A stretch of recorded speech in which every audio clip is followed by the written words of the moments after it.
साद रफीक और सलमान रफीक ने कोई ऐसा जुर्म नहीं किया कि नैब का केस बने। मुकदमा इंसानियत की तजलील और बुनियादी हुकूक की पामाली की बदतरीन मिसाल है। सुप्रीम कोर्ट ने पैरागॉन सिटी केस में जमानत पर तफसीली फैसला सुना दिया। अदालत ने नैब की मुदाखलत पर बड़े सवालात उठा दिए। कहा कार्रवाई क्यों की गई ये वाज़ेह ही नहीं। नैब कंपनी से ख्वाजा बरादरान का ताल्लुक साबित नहीं कर सका।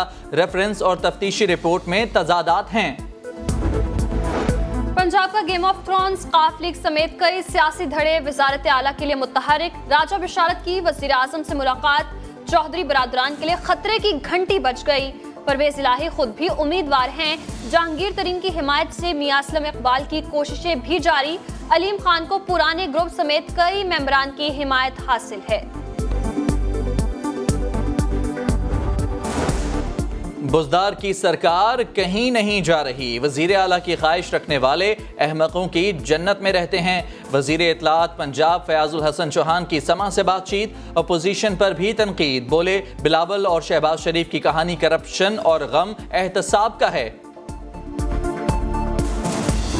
ये हुकूमत बजाय खुद एक बहुत बड़ा मसला है, लिहाजा इस बड़े मसले से जान छुड़ाने के लिए और बाकी मसाइल से जान छुड़ाने के लिए एक जॉइंट हिकमत अमली के लिए कमेटी तश्कील दी गई है। पीपल्स पार्टी और नून लीग का हुकूमत को टफ टाइम देने का फैसला। लाहौर में बिलावल भुट्टो से लीगी क़यादत की मुलाकात में ईद के बाद APC बुलाने का फैसला हो गया। एहसन इकबाल कहते हैं हुकूमत इंतकाम के एजेंडे पर चल रही है। नाअहली की वजह से मईशत तबाह हो चुकी। उनकी कोई ऐसी सियासी खामोशी नहीं है। वो हमारे लिए पब्लिक मोबिलाइजेशन के लिए जो उनका एक किरदार है शायद और इतना किसी का नहीं होगा। इस्तीफा देने गए कायद की थपकी लेकर लौट आए। कराची के हालात से दिल बर्दाश्ता आमिर लियाकत की वजीर आजम से मुलाकात। ट्विटर पर इस्तीफा मंजूर न होने की खबर भी खुद ही सुना दी। लिखा वजीर आजम ने उन्हें तहरीक इंसाफ का असासा करार दिया है। शहर कायद के मसाइल मिलकर हल करने की यकीन दहानी भी कराई।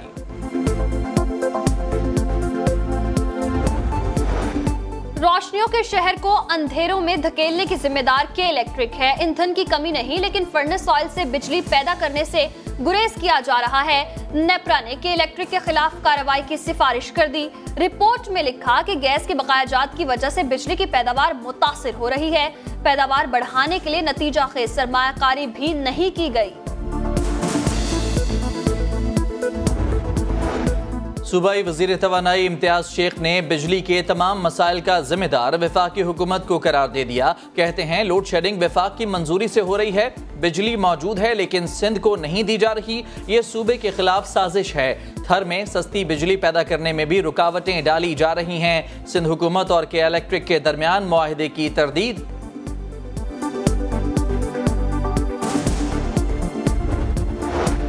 सऊदी अरब में जिलहज का चांद नजर नहीं आया। ईद उल अज़हा बरोज जुम्मा 31 जुलाई को होगी। हज का रुकन आज़म वकूफ अरफात 30 जुलाई को होगा। पाकिस्तान में मरकजी रुयत हिलाल कमेटी का इजलास आज कराची में होगा। वफाकी वजीर science and technology Fawad Chaudhry के मुताबिक पाकिस्तान में ईद 31 जुलाई को होगी। कराची के कई इलाकों में रात गए और सुबह सवेरे बूंदाबांदी। मुल्तान, टोबा टेक सिंह, बूरेवाला, बहावलपुर और खानेवाल में भी बादल बरस पड़े। मौसम सुहाना हो गया। बूंदे पड़ने से बिजली का निजाम दरहम बरहम, कई फीडर ट्रिप कर गए।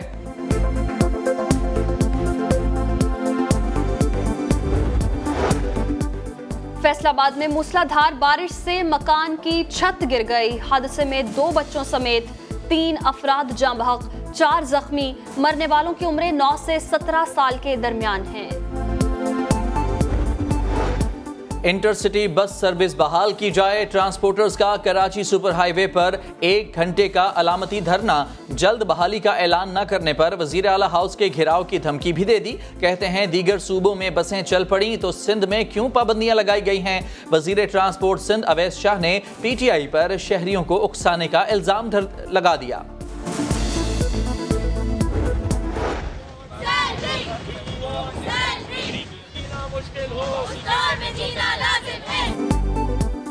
वसीम अख्तर फीता काटने आए लेकिन मसीहाओं में घिर गए। कराची के अब्बासी शहीद अस्पताल में कोरोना वार्ड के इफ्तिताह की तकरीब के दौरान यंग डॉक्टर्स का एहतजाज, तनख्वाहों और वाजिबात की अदायगी का मुतालिबा। मेयर कराची ने 2 माह की तनख्वाह एक साथ अदा करने की यकीन दहानी करा दी।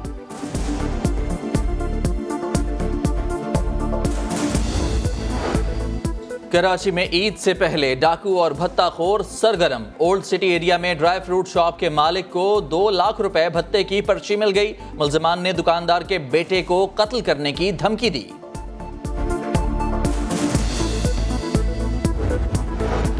बूरेवाला में भी डाकू बेलगाम। मुल्जिमान ताजिर से 5 लाख रुपए और मोबाइल फोन छीन कर फरार। सीसीटीवी फुटेज भी सामने आ गई। दूसरी वारदात में डाकुओं की फायरिंग से 14 साला लड़का जख्मी हो गया।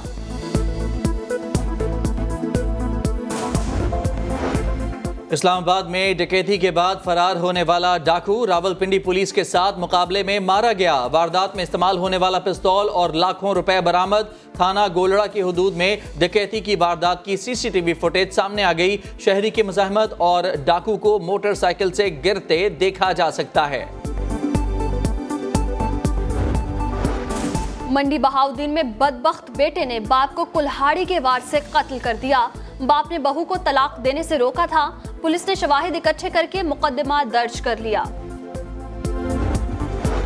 खुदकुशी नहीं, कत्ल। 4 सदा में खातून की मौत का ड्रॉप सीन। पोस्टमार्टम रिपोर्ट के बाद पुलिस ने मकतूला की सास, नंद और देवर को गिरफ्तार कर लिया। मुल्जिमान का कत्ल का एतराफ।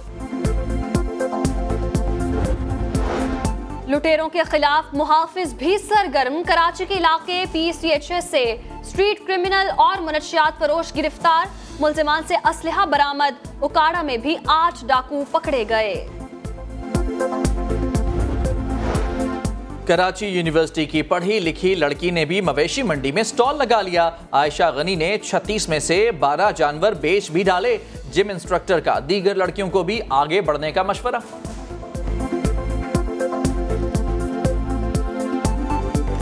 जिस तरीके से मैं आगे बढ़ रही हूँ और भी लड़कियाँ आगे बढ़ें और अपने काम को देखें, क्योंकि बहुत सारे इलाकों में, गाँवों में यही होता है कि औरतें देखती हैं मगर हमें पता नहीं होता।